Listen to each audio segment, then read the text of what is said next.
그리스도인을 위한 생생노트. 오늘 이 시간은 일산 차병원 난임센터장이신 한세열 교수님을 모시고 계획 임신과 난임에 대해 알아보도록 하겠습니다.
그리스도인을 위한 생생노트.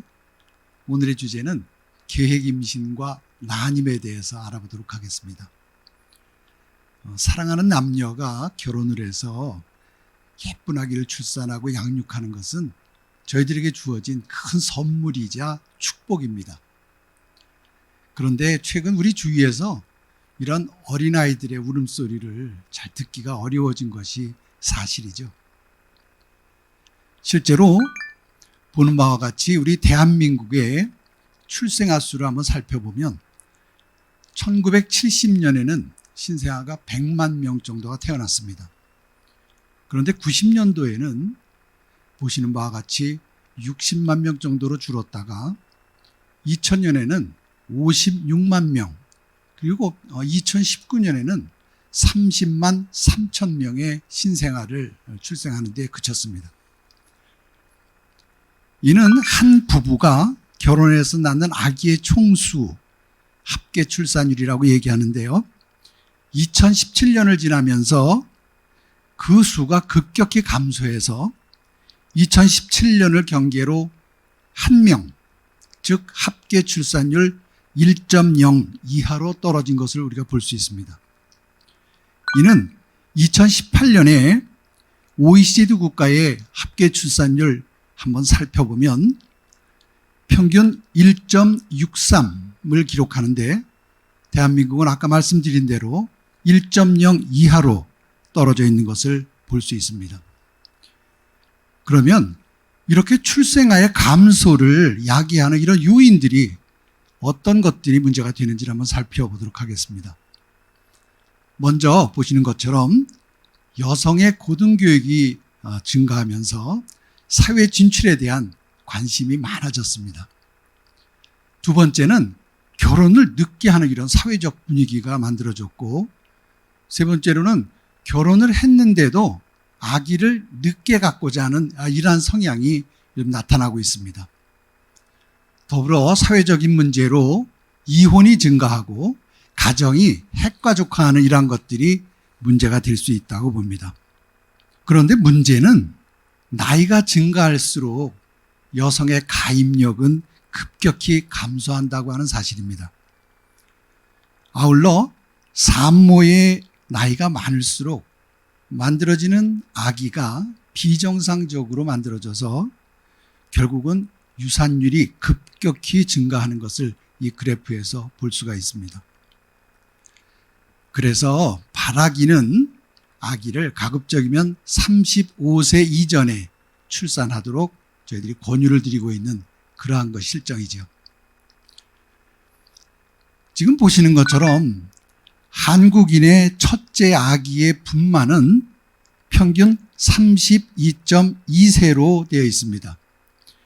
이는 10년 전에 비해서 약 2.4세 정도가 증가한 것으로 이렇게 볼 수 있고, 결혼을 해서 그 다음에 아기를 빨리 낳아야 되는데 결혼한 다음에도 아기를 갖는 것을 두려워해서 결국 첫 아기를 낳는 데까지는 결혼해서 약 2.3년이 소요되는 것으로 보고 있는데, 이것은 불과 5년 전에 비해서 약 5개월 정도 늦어진 것으로 이렇게 집계가 되어 있습니다. 이러한 사회적인 현상은 늦은 결혼과 다소 긴 이러한 신혼의 기간이 경과한 후에 결국 마음이 조급해지죠. 그러다 보니까 지금 보시는 것처럼 실제로 난임진료를 위해서 병원을 찾는 사람의 수는 매년 이렇게 20만 명 이상의 환자들이 난임센터를 방문하는 것으로 나타납니다. 물론 이상이 있어서가 아닙니다. 반드시 이상이 있다기보다는 나이가 증가함에 따라서 임신에 대한 걱정이 이제 한편으로는 살아나기 때문에 이러한 현상이 보이는 것으로 저희는 파악하고 있습니다. 실제로 우리 난임센터를 찾아서 체외 수정술을 받은 사람들의 통계입니다.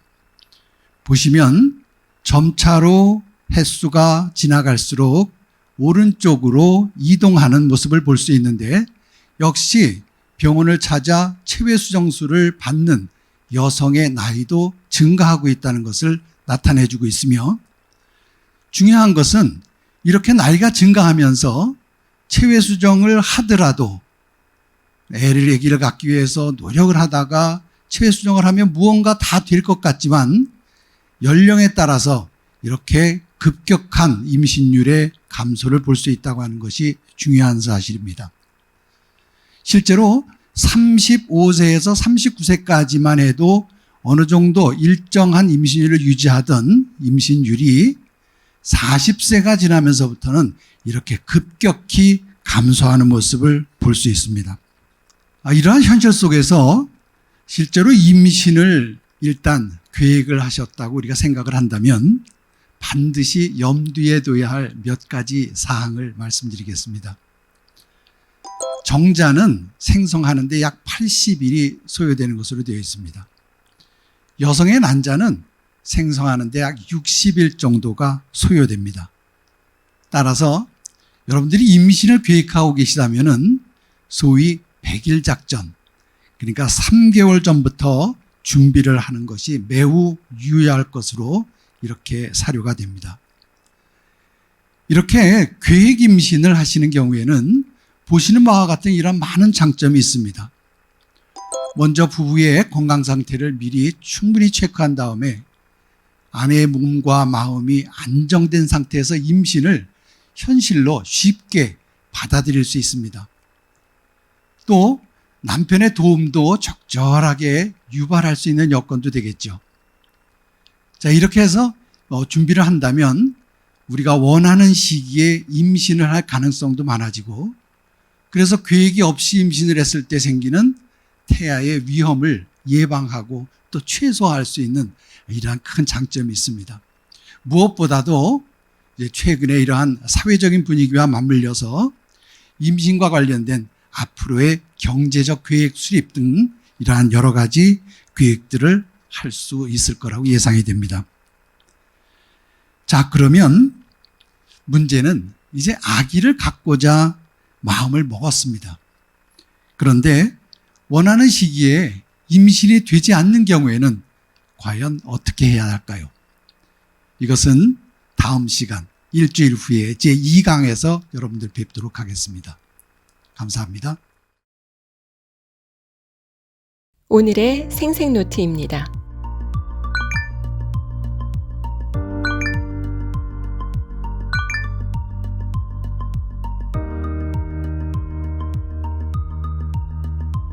다음 주 월요일 오전 10시에는 계획 임신과 난임 두 번째 강의가 진행됩니다.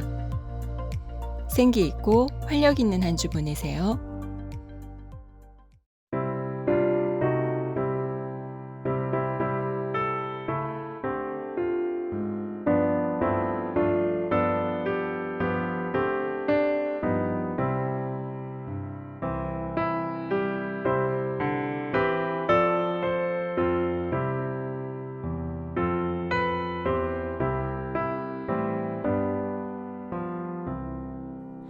주 날개 밑 내가 편안히 쉬네.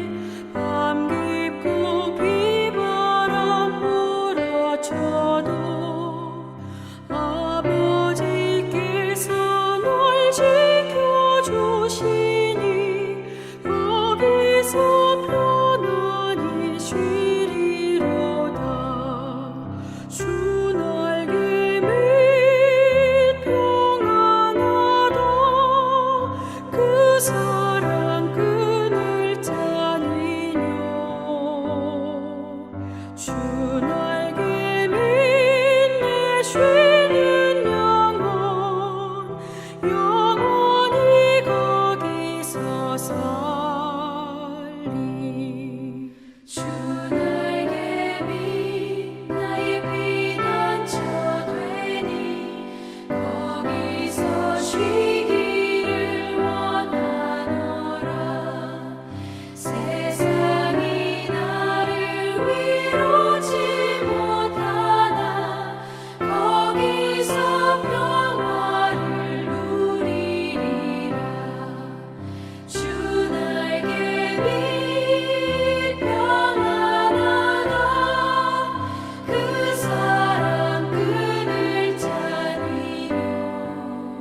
주